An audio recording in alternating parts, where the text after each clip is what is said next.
Asia T20 cricket ടൂർണമെന്റിനുള്ള Indian ടീമിനെ ഇന്നലെ പ്രഖ്യാപിക്കാനിരിക്കെ team തിരഞ്ഞെടുപ്പുമായി ബന്ധപ്പെട്ട് നിർണായകമായ ചില ചർച്ചകൾ നടന്നിരുന്നു. ടെസ്റ്റ് ടീം ക്യാപ്റ്റൻ ശുഭ്മൻ ഗില്ലിനെ T20 ടീമിൽ ഉൾപ്പെടുത്തുന്നതുമായി ബന്ധപ്പെട്ട് സെലക്ടർമാർക്കിടയിലും ടീം മാനേജ്മെന്റിനിടയിലും അഭിപ്രായ ഭിന്നതകൾ ഉടലെടുത്തതായാണ് റിപ്പോർട്ടുകൾ.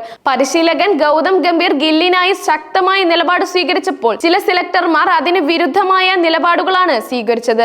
ശുഭ്മൻ ഗില്ലിനെ ഇന്ത്യൻ ടീമിന്റെ ഭാവി ഓൾ ഫോർമാറ്റ് ക്യാപ്റ്റനായി വളർത്തിയെടുക്കുക എന്നതാണ് പരിശീലകൻ ഗംഭീറിന്റെ പ്രധാന ലക്ഷ്യം. ഇതിന്റെ ഭാഗമായാണ് സീനിയർ താരങ്ങളെ മറികടന്ന് ഗില്ലിനെ ടെസ്റ്റ് ടീം ക്യാപ്റ്റനായി നിയമിച്ചത്. ഇംഗ്ലണ്ട് പര്യടനത്തിലെ മികച്ച പ്രകടനം ഗില്ലിന്റെ കഴിവിനും ഗംഭീറിന്റെ തീരുമാനത്തിനും ഒരുപോലെ പിന്തുണ നൽകി. ഇപ്പോൾ ഏഷ്യ കപ്പ് ടീമിലും ഗില്ലിനെ ഉൾപ്പെടുത്താൻ ഗംഭീർ ശക്തമായ ആവശ്യപ്പെടുന്നത് ഈ ദീർഘകാല കാഴ്ചപ്പാടിന്റെ ഭാഗമായാണ്.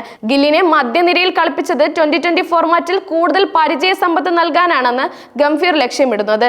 ഈ നീക്കം സെലക്ടർമാർ അംഗീകരിക്കുകയാണെങ്കിൽ മധ്യനിര താരം റിങ്കു സിംഗിന് പകരം ഗിൽ ടീമിലെത്തും. കഴിഞ്ഞ IPL സീസണിൽ പ്രതീക്ഷിച്ച പ്രകടനം കാഴ്ചവെക്കാൻ റിങ്കുവിന് സാധിക്കാത്തതിനാൽ ഈ മാറ്റം വലിയ എതിർപ്പില്ലാതെ അംഗീകരിക്കപ്പെട്ടേക്കാം. ഗില്ലിന്റെ ഉൾപ്പെടുത്തൽ ചർച്ചകളിൽ സജീവമാണെങ്കിലും മറ്റ് താരങ്ങളുടെ കാര്യത്തിലും തീരുമാനങ്ങൾ ഉണ്ടായിട്ടുണ്ട്.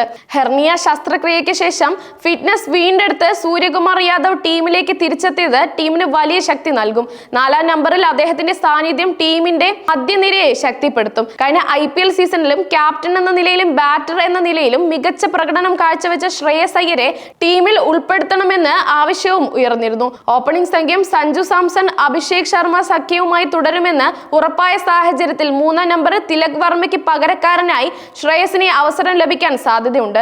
പേസർ ജസ്പ്രീത് ബുംറയ്ക്ക് വിശ്രമം നൽകണമെന്ന ആവശ്യം സെലക്ടർമാർ തള്ളിയതായാണ് റിപ്പോർട്ടുകൾ. ഇതോടെ പേസ് ബൗളിംഗ് ആക്രമണം ബുംറ തന്നെ നയിക്കും. 2-ാം പേസറായി അർഷിദ്ദീപ് സിംഗിനാണ് കൂടുതൽ സാധ്യത. ടീമിൽ ഹാർദിക് പാണ്ഡ്യയുടെ സാന്നിധ്യം 3-ാം പേസറുടെ ആവശ്യം കുറച്ചേക്കും. സ്പിന്നർമാരായി വരുൺ ചക്രവർത്തിക്കൊപ്പം കുൽദീപ് യാദവിനും അവസരം ലഭിച്ചേക്കാം. ഈ ടീം തിരഞ്ഞെടുപ്പ് ഭാവിയിൽ ഇന്ത്യൻ ക്രിക്കറ്റിന്റെ ഗതി നിർണ്ണയിക്കുന്ന ഒരു സുപ്രധാന തീരുമാനമായി മാറിയേക്കാം. യുവതാരങ്ങൾക്ക് കൂടുതൽ അവസരം നൽകുകയും സീനിയർ താരങ്ങളെ ഒഴിവാക്കുകയും ഇന്ത്യൻ ക്രിക്കറ്റിന് പുതിയൊരു മുഖം നൽകാനുള്ള ശ്രമങ്ങൾ തുടരുകയാണ്. ഇത് ഏഷ്യ കപ്പിൽ എങ്ങനെ ഫലം ചെയ്യുമെന്ന് കാത്തിരുന്നു കാണാം.